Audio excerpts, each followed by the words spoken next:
The School of Justice and Social Inquiry. The School of Justice and Social Inquiry at Arizona State officially claims that it, quote, is concerned with the empirical study of justice and injustice in contemporary societies, unquote.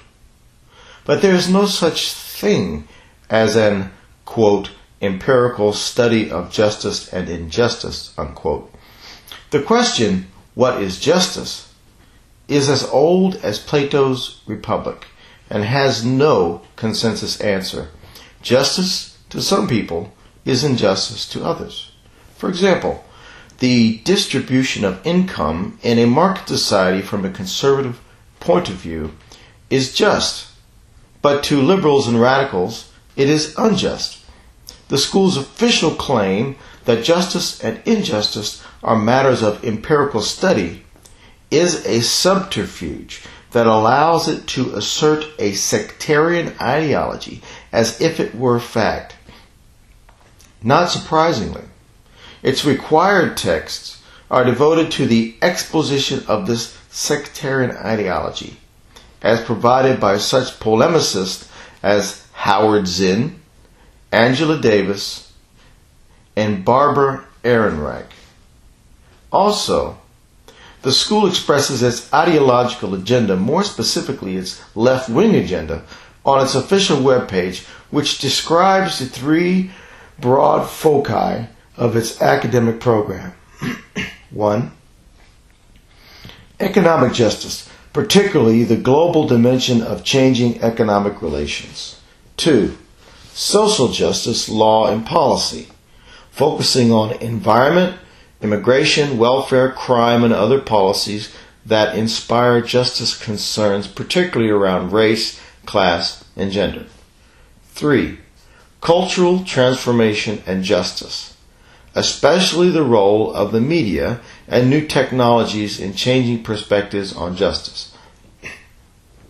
Both economic justice and social justice are ideological terms associated with the political left, generally referring to redistribution of income and resources.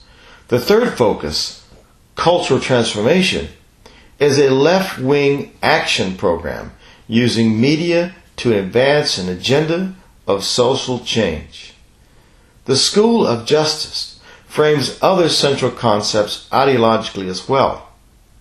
According to the departmental curricula, for instance, the terms criminal and terrorist have been devised by ruling classes to define political dissent as social deviance and repress subordinate ethnicities, genders, and classes. Social welfare programs are described and analyzed exclusively as means of keeping oppressed classes in line. The analysis that follows only scratches the surface of the courses offered by the School of Justice and Social Inquiry, but it accurately reflects the intellectual principles that govern its educational program. This program is more appropriate to a political party or sect than an academic institution. It violates the academic freedom standards set by the Arizona Regents and the American Association of University Professors. Wealth Distribution and Poverty, JUS 321. Instructor, H.L.T. Kwan, Assistant Professor in the School of Justice and Social Inquiry. Assistant Professor H.L.T. Kwan teaches several courses in the School for Justice. Her faculty biography, posted on the departmental website, is that of a political activist, not a disinterested scholar. It notes that her teaching interests are race, gender, and social protests, race, gender, and justice, theories of development, community research, feminist methodology, and radical political thought, while her research interests include black consciousness, race, gender, and global cities, black capitalism, and women of color and feminist epistemology. Her bio adds that Professor Kwan is currently writing a book about savage developmentalism and its tenacious propensity to secure order and capitalist expansion. Kwan clearly signals her ideological agenda in her course description for Wealth, Distribution, and Poverty, which begins, "An imbalance between rich and poor is the oldest and most fatal element of all republics." Plato. More than 2 millennia after Plato made the above observation, extreme economic inequalities continues to be a fatal source of civil strife and a major impediment to the pursuit of life, liberty, and happiness. An investigation of wealth distribution and poverty is imperative for all inquiries into questions of economic and social justice.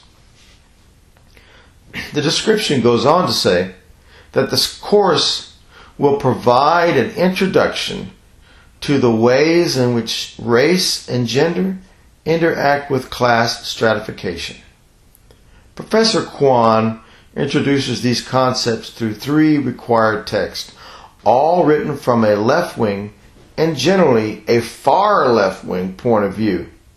The non-scholarly agendas of the first required text, American Unequal, are made clear in the publisher's description.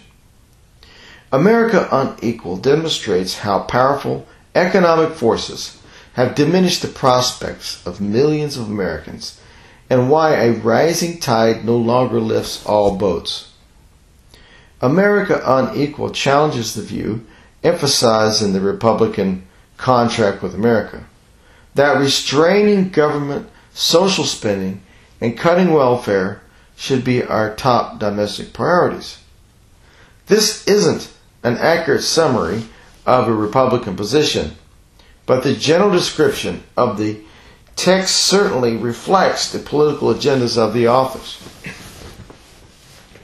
Social class and stratification, the second required text, is described in an enthusiastic review posted on its publisher's site as a welcome contribution to renewal of interest in class as the decisive force between social inequalities.